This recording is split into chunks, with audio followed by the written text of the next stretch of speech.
Alhamdulillah jamaah hikam sekalian, kita dipertemukan Allah kembali untuk mengenal Allah melalui lisan ulama'nya, iaitu lisan pewaris Nabi yang bernama Syekh Ibn Athaillah As-Sakandari.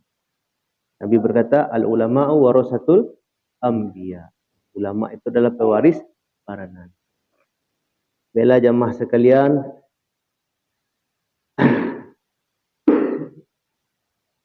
judul hikmah kali ini adalah husnuzon kepada Allah. Baik sangka kepada Allah. Jaleh suruh bu. Alhamdulillah. 2 minggu yang lalu kita belajar bahawa gantungkanlah hajat hanya kepada Allah. Bergantunglah hanya kepada Allah. Dan kembalilah kepada Allah. Dilanjutkan hikmah selanjutnya yaitu qaulal imam illam tuhsin zannaka bihi, jika engkau belum mampu berbaik sangka kepada Allah. Jemaah sekalian, jika kita belum mampu berbaik sangka kepada Allah, li ajli husni wasfihi, karena sifat Allah yang maha baik. Kadang awak kan alun bisa meyakinkan diri bahawa Allah itu maha baik. Memang orang yang bisa langsung baik sangka kepada Allah itu karena sifat Allah maha baik, itu orang khusus. Apa contohnya? Allah itu maha pemberi rezeki, Ar-Razzaq. Kalau orang yang yakinnya bulat kepada Allah, tak perlu tanya-tanya oleh. Tidak akan ragu dia dengan rezekinya lagi. Jadi, jika kita belum mampu baik sangka kepada Allah, karena sifat Allah yang maha baik itu, fahassin zannaka bihi, maka baik sangkalah kepada Allah, liwujudi muamalatihi ma'ak, karena perbuatan baik Allah kepada kita. Karena perbuatan baik Allah kepada kita. Fahal awwadaka illa hasana, wahal asda ilaika illa manana. Tidakkah Allah selalu memberi nikmat dan karunia-Nya kepada kita setiap detik, setiap waktu. Mungkin Allah baik kepada kita, tak terasu awak kalau Allah tu sedang berbuat baik kepada kita. Jemaah sekalian dimuliakan Allah, dalam berhusnuzon kepada Allah ini, Ibnu Ajibah membagi 2 kelompok manusia. Jadi dalam berhusnuzon kepada Allah, dalam berbaik sangka kepada Allah, ada 2 kelompok manusia. Yang pertama disebut oleh Ibnu Ajibah adalah yaitu al-khawwas, orang-orang khusus. Nah, ini tadi yang dia tahu saja Allah itu maha baik, langsung yakin. Tak goyah langsung. Seperti Sayyidina Abu Bakar dikatakan, di malam Rasulullah Mi'raj, langsung percaya. Tanpa berfikir-fikir. Juga kalau dikatakan Allah maha baik, langsung percaya. Walaupun yang datang kepada dia, ujian-ujian, cobaan-cobaan. Tapi dia menganggap Allah maha baik. Itu orang khusus. Tak ada tanya-tanya lagi. Yang tahunya Allah maha baik. Ini orang khusus. Imannya itu luar biasa. Dan yang kedua adalah orang awam. Ini kita semua. Itu orang awam. Al-khawwasu husnu zannihim billah nasyi'un min syuhudi jamalihi wa ru'yati kamalihi. Orang-orang khusus itu jamaah sekalian, husnuzonnya kepada Allah itu timbul karena mereka ini sudah yakin kepada sifat Allah yang maha sempurna. Tidak ada ragu sedikit pun, tidak ada sumbing sedikit pun. Fa husnu zannihim billah la yanqati'u sawa'un wajihuhum bijamalihi aw jalalihi. Maka baik sangka mereka kepada Allah tidak pernah putus, walaupun yang datang kepada mereka ini berupa nikmat atau bencana. Orang-orang yang khawas. Li'anna tisafihi ta'ala birrahmah warra'fa wal karam wal jud la yanqati. Karena memang sifat Allah itu yang maha penyayang tidak akan pernah terputus walaupun sedikit. Wa amal awam, adapun orang awam, orang kebanyakan, kita kebanyakan umat muslim ini, husnu zannihim billah nasyi'un an syuhudi ihsanihi wa husni muamalatihi wa imtinanihi. Muncul sebab memperhatikan kebaikan-kebaikan Allah kepada dirinya.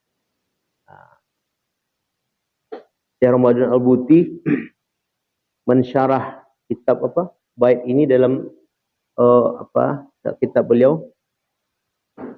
Orang yang kelompok kedua inilah orang mayoritas. Kita semua masuk di dalam. Butuh bukti, butuh dalil kalau Allah tu sayang. Beliau coba lihat, coba kita perhatikan manusia itu sejak dalam kandungan ibunya. Siapa yang memberikan nafkah kepada Allah? Melalui plasentanya itu. Setelah manusia itu lahir, Allah beri juga dia rezeki melalui ASI ibunya. Yang mana kata ulama, ketika dingin hanya hangit, ketika hangit juga dingin. Cocok untuk si bayi ini. Ketika dia sudah disapih, sudah bisa dewasa, Allah berikan juga dia rezeki dari Allah tumbuhkan dari tanah, turun dari langit, dari air, semuanya itu untuk manusia. Allah berikan juga dia orang tua yang sayang kepada dia. Allah kirimkan guru yang untuk mengajarkan agama kepada dia. Semuanya itu bentuk kasih sayang Allah Subhanahu wa Ta'ala. Lalu dalam menjalani kehidupan, Allah agih awak undang-undang, yaitu berupa syariat. Berupa syariat. Kalau mau deko, itu akibatnya. Kalau mau deko, itu ganjarannya. Itu semua adalah bukti sayang Allah kepada hamba. Seperti anak kecil. Dek sayang apa ke anak, kalau nyo salah, ditegur. Kalau nyo berprestasi, diagiah reward. Gitu kan. Gitu juga.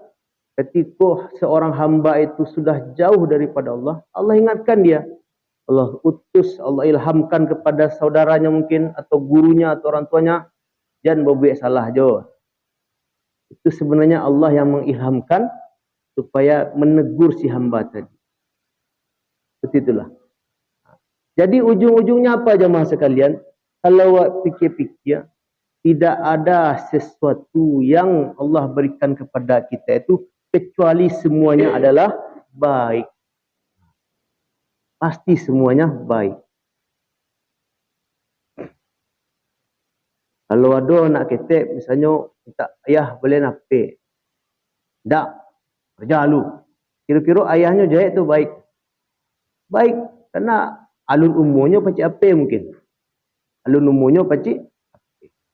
Kok tagaduh barajanya di apa. Apakah ayahnya seperti itu, ayahnya tidak baik? Tidak, itu baik. Begitu juga kita kepada Allah.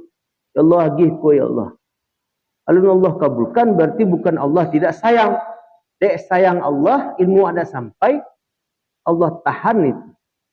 Allah tahan permintaan kita. Allah kasih di waktu yang tepat menurut ilmu Allah, bukan menurut kehendak kita. Jadi ujungnya adalah semuanya baik. Apa kata Al-Quran? Wa ma khalaqta Rabbana ma khalaqta haza batila. Nah, jadi fa idza nazalat bihim qahriyah aw syiddah. Jadi ketika hamba yang awam ini ba'anyo cara menyebut husnuzon kepada Allah, ketika tiba kainyo suatu masa sulit atau masa sempit. Jamaah sekalian, kita tahu hidup itu tidak selalunya enak, tidak selalunya bahagia. Ada masuk-masuk tidak lamanya. Itu dah sunnatullah itu. Allah itu al-qabid dan al-basid. Al-qabid yang maha menahan, Al-Basit yang maha membentangkan. Ketika awak mulai agak-agak standek, itu berarti awak sedang menerima al-qabidnya Allah. Ketika awak sedang lapang, berarti awak sedang menerima al-basitnya Allah Subhanahu wa ta'ala. Dari Allah sedunia. Faiza nazalat bihim qahriyah aw syiddah.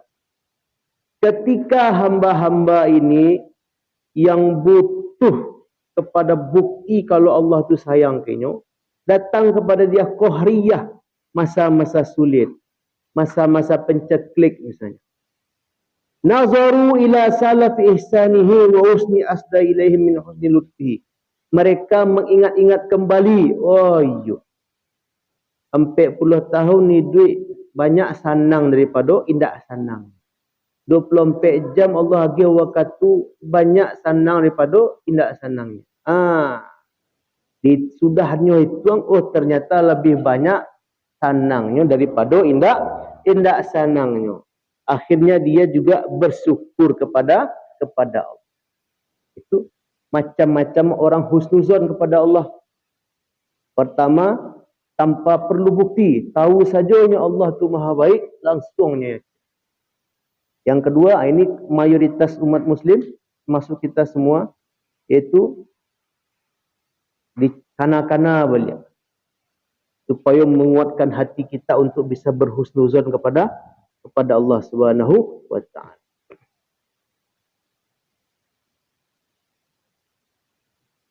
Wa iza kana al-haqqu ta'ala awwadaka ila al-ihsan wa ma asda ilaika ila al-imtinan faminal ajabi an tatrukahu wa tatluba ma siwahu.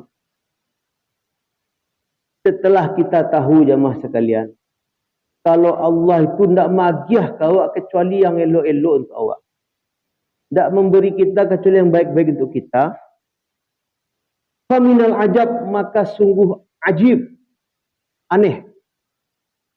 Kan kalau bahasa Indonesia takjub, gitu kan. Kalau bahasa Arab ajab, kaget sambil terkaji. Faminal ajab, maka sungguh aneh bin ajaib. Awaklah tahu Allah maha baik, tak pernah nak elok Allah kawan. Maka sungguh aneh antatrukahu wa tatluba ma siwahu.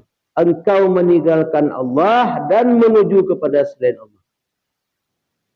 Aneh kecil Ibn Ajibah. Lah tahunya Allah maha baik, sahaduallahnya disiapkan oleh Allah, ia minta kepada selain Allah. Apa kata Ibn Ajibah? Al-ajabu kullul ajab. Sungguh aneh bin ajaib. Mimman yahrubu mimman lan fikaka lahu anhu. Seseorang yang ingin lari daripada sesuatu tak mungkin lepas dari dirinya. Wa yatlubu ma la baqa'a lahu ma'hu, dan dia ingin kepada sesuatu yang tidak kekal. Ini tinggal Allah nyukaja dunia. Fa innaha la ta'mal absar walakin ta'mal qulub allati fis sudur. Sungguh itu bukan karena buta mata, tapi hati yang di dalam dado tu nan butuh. Tak bisa mencaliak rahmat Allah, tak bisa mencaliak kebesaran Allah. Al-syai'ul ladzi la infikaka lahu minhu wal haqqu ta'ala wa qada'uhu wa qudratuhu. Apa sesuatu yang tak mungkin lepas awak darinya jemaah sekalian? Apa sesuatu yang tidak mungkin kita lepas darinya? Apa itu? Qada' dan qadarnya Allah. Hal cara akan lepas dari tentu Allah. Kenapa? Caranya lepas itu. Mungkin. Mungkin kita lepas dari ilmunya Allah. Mungkin kita lepas dari pengawasannya Allah. Tak mungkin awak lepas dari kasih sayangnya Allah. Tak mungkin awak lepas dari riayatullah, pengasuhan Allah. Mungkin. Wa ma la baqalahu wa dunya, dan sesuatu yang tidak ada keabadian padanya itu adalah dunia. Famin a'jabil ajaib, kata Ibn Ajibah, famin a'jabil ajaib, sungguh aneh yubana aneh bin ajaib. Kalau ayyafirral abdu min maulahu wa tawajjahu bitalabi lima siwahu. Seorang ingin meninggalkan Allah lalu mengejar sesuatu selain Allah. La ilaha illallah. Awak duduk di siku sen lapeh dari rahmat Allah. Merasakan nikmatnya makan, segarnya minuman tak lapeh dari karunia Allah. Badan sehat, panganat arang, anak sehat patuh, itu semua tak lapeh daripada rahmat dan kasih sayang Allah. Ba'alu akan meninggalkan Allah. Wak tinggal Allah wak kaja dunia. Aneh bin ajaib. Famin a'jabil ajaib ayyafirul abdu min maulahu. Aneh bin ajaib, seorang hamba meninggalkan Tuhannya, wa tawajjahu bitalabi lima siwahu, dan menghadap kepada selainnya. Kalau Allah selain Allah berarti itu dunia. Ma'a annahu la infikaka lahu minhu wa la mahida lahu anhu. Yang mana tidak mungkin kita itu berlepas daripada Allah. Cubalah. Ada cara berlepas daripada Allah. Isla wujuda lahu illa minhu wa la qiyama lahu illa bihi. Karena tidak ada satu pun yang ada ini kecuali diadakan oleh Allah. Termasuk awak.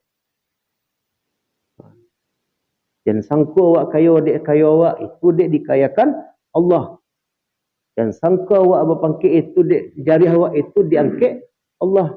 Jangan sangka awak alim itu dek cerdas awak itu dek dicerdaskan Allah. Wala qiyama lahu illa bihi. Dan tidak ada satu pun yang akan bisa terlaksana, berjalan, terjadi kecuali dengan kehendak Allah. Fa'alit cara kelari dari Allah. Fakaifa yahrubu minhu bitarki talabi ma'rifati. Maka bagaimana mungkin awak akan kabur, lari, ingin bebas dari itu semua. Apa bukti kita ingin berlari daripada itu? Yaitu tarkut taqarrub minhu biimtisali amrihi wajitina binahihi. Apa bukti awak ingin berlepas daripada ketentuan Allah itu? Yaitu meninggalkan, mendekatkan diri kepada Allah. Disuruh sembahyang dan namuh, disuruh puasa dan niu. Itu tanda kita itu ingin bebas, lepas daripada perintah dan larangan Allah. Wa yatlubu ma la baqalahu, dan dia ingin mengejar sesuatu yang tidak ada abadinya. Tinggalnya solat hati galau je. Ditinggal solatnya main minum khamar biar hilang kegalauan. Kan salah. Ala bizikrillah tatmainnul qulub. Insyaallah dengan zikir hati maka akan tenang. Hanya tinggal zikir, tinggal solatnya minum. Berarti dia meninggalkan Allah, mencari selain Allah.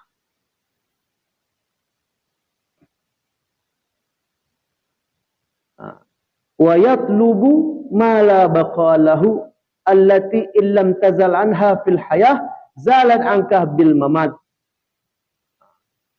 Sehebat-hebatnya dunia, ketikalah mati, hilang hebat. Kayu-kayu orang, jangankanlah mati, nazak saja tak perlu pakai kayu. Semasyhur-masyhurnya tokoh, ketika meninggal dia akan mempertanggungjawabkan ketokohan dan amalannya.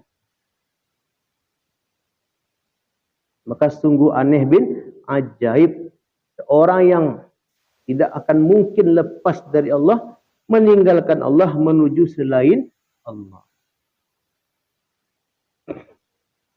Summa iza talabtal haqqal ladzi la infikaka laka anhu wa rahalta ilaih fatlub ma'rifata zatihi la zarakhazifa jannatihi. Selanjutnya jamaah sekalian, kata Ibn Wajibah, ketika kita sudah sadar bahwa kita itu tidak mungkin bisa lepas, tidak bisa hidup tanpa selain Allah, maka mintalah keridhaan Allah. Nah, ada analogi jamaah sekalian. Kau dari lisan ke lisan aja. Cerita dari ulama ke ulama. Jadi suatu ketika raja dikumpulkanlah rakyatnya. Wahai rakyatku, hari ini aku bebaskan kalian minta semuanya yang ada padaku, aku beri. Ada yang minta, wahai rajo, ambo niyo to rajo. Ambil. Ambo niyo anak rajo, ambil aja. Ambo niyo rumah rajo, ambil aja. Ada seorang, awak bahkan nak minta aja. Ambo niyo engkau rajo. Kau ini. Jadi ketika seorang sudah dekat dengan Allah, ketika permintaannya hanya Allah, kalaulah dapat Allah, yang kurang. Tidak ada yang kurang. Ketika awak kehilangan Allah, hilang segala-galanya. Maka Ibn Wajibah berkata, Ibn Athilah berkata, la tarhal min kaunin ila kaunin. Jangan kamu beranjak pergi dari suatu makhluk menuju makhluk yang lain. Fatakuna kahimari roha. Engkau seperti keledai penggiling. Tahu bu, keledai penggiling bu? Orang dulu tu kan, kalau menggiling apa? Misalnya kau porosnya. Aku keledainya. Putar-putar sih kan. Apa? Gilang sapu. Pakai keledai pak ya. Jangan kamu beranjak pergi dari suatu makhluk menuju makhluk yang lain sehingga kamu seperti keledai penggilang. Yasir wal makanul ladzi irtahala ilaihi wal ladzi irtahala anhu. Dia meninggalkan suatu titik, sang konyol-konyol aja. Kira balik tapi tadi lihat. Putar-putar situ je. Putar-putar situ. Walakin irhal minal aqwan ilal mukawwin. Tapi pergilah kamu meninggalkan makhluk menuju pencipta makhluk, yaitu Allah. Wa anna ila rabbikal muntaha. Sungguh rabbikal muntaha. Tuhanmu lah adalah segala penghabis. Al-Muntaha. Surat Najm ayat 45, ayat 42. Maka jamaah sekalian, ar-rahilu minal kaun ilal kaun. Pergi, hijrah dari satu titik ke titik yang lain. Maksudnya itu dari satu makhluk menuju makhluk. Warrohil min siwa ila talabi siwa. Itu sabananya seperti minta selain Allah. Seperti meninggalkan selain Allah menuju kepada selain Allah juga. Apa contohnya? Kaman zahada fid dunya wan qata'a ila Allah yatlubu bizalika rohata badanihi wa iqbala dunya alaihi. Seperti orang yang ingin zuhud, hidup zuhud. Supaya apa? Supaya badan sehat. Supaya apa? Supaya badan sehat. Dan supaya iqbalu dunya alaihi, supaya manusia tu salut kamu. Meninggalkan dunia menuju dunia. Ingin puasa Senin Kamis. New diet. Tawal dia. Karena ini kan. Ingin puasa sunnah Nabi Daud. Supaya turun kolesterol. Tawal karena ini. Karena ini kan. Dia meninggalkan dunia untuk mendapatkan dunia. Hati-hati bu, niat itu hati-hati. Ingin salat tahajud 8 rakaat 3 witir. Dia turun diabetes. Kan ada orang ngecek tu, tahajud menurunkan sudah adalah itu banyak itu, hati-hati itu ya. Hati-hati awak berdawak semata-mata untuk Allah.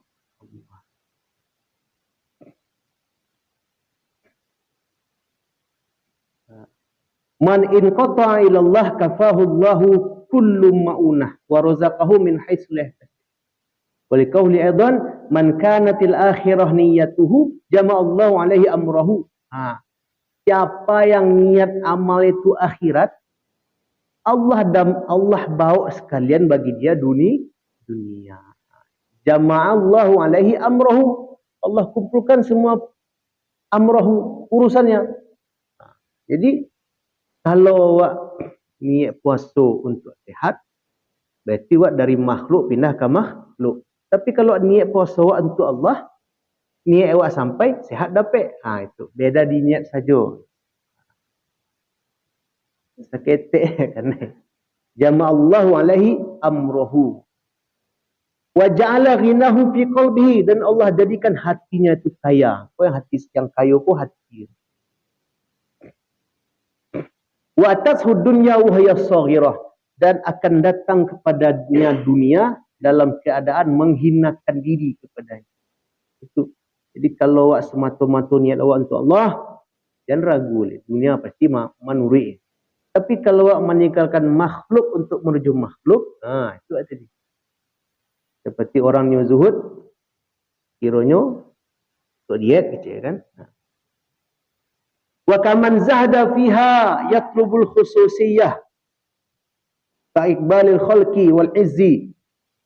Atau inyo ingin berbuat zuhud tapi untuk dianggap orang khusus. Sama juga pindah dari makhluk menuju makhluk. Yaitu mendapatkan wibawa di hati manusia. Kadang orang ko joharto tidak terpengaruh. Kemudian terpengaruh, tapi dengan banyak pengikut terpengaruh. Banyak cara setan menggoda. Kasih harta nak silau, kasih harta nak silau, dikasih perempuan nak silau. Tapi ketika banyak orang menjuang-juangnya, sana ngerti. Au zahada fiha yatlubul karamah wa khawariqal adat. Atau aku latih kok. Inyo ingin zuhud, wasto, tirakat, kuat, tapi ingin sakti. Kamu juga meninggalkan dunia menuju dunia. Meninggalkan makhluk menuju makhluk. Tirakat ikut, wasto ikut, tapi ingin bisa itu. Sama saja. Au zahada fiha yatlubul qusur wal hur.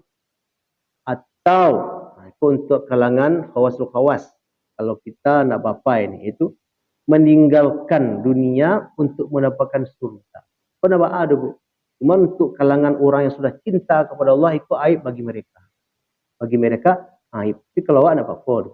Tak. Orang-orang seperti ini umpamanya seperti keledai penggiling, apa ya? Sangkunya lah lama jalan lah jauh aja, kira kita buta situ. Sangkunya nyalah mendirikan dunia, kiranya baliknya ke dunia. Fayam bagilaka ayyuhal murid an tarfa'a himmataka ilal malikil majid. Maka hendaknya kita semua jemaah surau Munawwarah ya, hendaknya meningkatkan himmah kita, meningkatkan keinginan kita kepada yang paling tinggi, yaitu Allah. Ada letih pada Allah lepas ibu? Tak ada leh. Fatarhalu min ru'yatil aqwan ila talabi syuhudil malikid dayyan. Maka ketika itu kita benar-benar meninggalkan al-aqwan, makhluk artinya menuju pencipta dunia. Wa anna ila rabbika al-muntaha. Sungguh kepada Rabbmulah al-muntaha, segala penghabisan. Wala tarhal min kauni ila qanin bi an tatruka hazza min huzuzi nafsik talaban li hazzil akhirah. Dan jangan ingin meninggalkan kesenangan ini demi mendapatkan kesenangan itu. Sama saja seperti keledai tadi. Jamaah sekalian, ar-ruhilu ilal mukawwin yakunu bi salasati umur. Ada 3 hal atau 3 ciri atau 3 tanda orang itu sudah meninggalkan makhluk dan menuju pencipta makhluk, yaitu Allah. Pertama, apa ciri atau tandanya? Qassir himmataka alaihi duna ma siwa. Cukup saja keinginanmu kepada Allah tanpa selain Allah.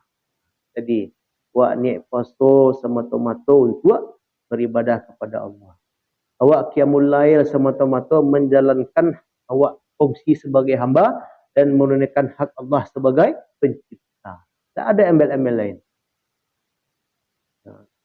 Awak duha, menyempatkan waktu awak sibuk dunia, sempatkan untuk mengingat Allah. Berarti salah orang duha untuk dunia? Taklah salah. Cuma itu kan level yang tinggi. Kita upgrade. Qassir himmataka alaihi duna ma siwahu. Cukup sajalah perhatianmu kepada Allah tanpa selainnya. Yang kedua, ar-ruju' ilaihi biqamatil huquq wal firar minal hudus. Kembali kepada Allah dengan menunaikan hak-haknya Allah. Jadi kata ulama, jadi seorang hamba itu dalam menunaikan hak Allah itu 3 umpamanya. Pertama, umpama pedagang. Ada untung, ada rugi. Awaknya duha aku pelancar rezeki, baca wakil aku perakar rezeki. Jadinya ibadah kerana ada untung. Jadi umpamanya ibadah seorang pedagang. Ada umpamanya seperti ibadahnya seorang budak. Kenapa kamu solat? Ya kalau nak sembahyang kan dia akan azab. Nah, berarti takut kena berang. Dulunya ibadah semata-mata menegakkan hak Allah untuk disembah. Yang punya. Ibadah Allah tu ya Allah. Awak sembah itu memang Allah tu layak harus disembah. Jadi salah awak beribadah tersebut tidak salah. Tidak. Jadi memang kaji tasawuf, kaji hikam pun ihsan itu semata-mata kerana Allah. Walaupun meminta dunia juga tidak salah, maka tapi juga disuruh. Rabbana atina fid dunya hasanah. Yang ketiga, dawamul laja ilahi wal isti'anah bihi wat tawakkul alaihi. Senantiasa meminta pertolongan kepada Allah, tawakal kepada Allah, dan reda dengan ketentuan Allah. Apa ciri-ciri orang yang Allah menuju Allah. Ibnu Athilah juga mengatakan wanzur ila qaulihi. Lihatlah perkataan hadis Nabi. Nabi itu faman kanat hijratuhu ila Allahi wa rasulihi fa hijratuhu ila Allahi wa rasulihi. Siapa yang hijrahnya kepada Allah dan Rasulnya, maka hijrahnya sungguh kepada Allah dan Rasul. Wa man kanat hijratuhu ila dunya yusibuha aw imratin yatazawwajuha fa hijratuhu ila ma hajara ilaih. So, jika hijrahnya untuk dunia, maka ia dapatinya, atau perempuan maka ia dinikahnya, maka hijrahnya seorang itu tergantung kepada niat hijrahnya. Fafham qaulahu alaihi salatu wassalam. Fahamilah perkataan Nabi ini. Wa hijratuhu ila ma hajara ilaihi. Hijrahnya seseorang itu sesuai dengan niat dia hijrah itu sendiri. Maka jemaah sekalian, jangan tanggung-tanggung awak mintalah keredaan Allah. Ada yang lebih hebat daripada Allah? Ada. Ada lebih tinggi daripada Allah? Indah ada oleh. Yang umpama cerita ulama tadi, awak pun minta, tak ada raja. Kamu minta engkau. Kalau lah dapat raja dia, berarti sadarlah punya raja, jadi punya inyo. Saja. Kalau lah dapat ridha Allah, dulu ulama ngecek. Jadi ulama orang soleh itu jemaah sekalian, semua yang terjadi ini tak Allah pengananya. Jadi suatu ketika ulama punya anaknya pun lasak. Tapi tiapnya berang sayang balik sama, tiap berang saya balik murid terus. Seperti ini mungkin ya Allah terhadap orang soleh. Ketikanya tergelincir, Allah ampuni dia. Allah ampuni dia. Itulah. Kalau Allah dapat ridha Allah, Kemudian anak ketek jo ayahnya. Bada-bada madanya sayang juga.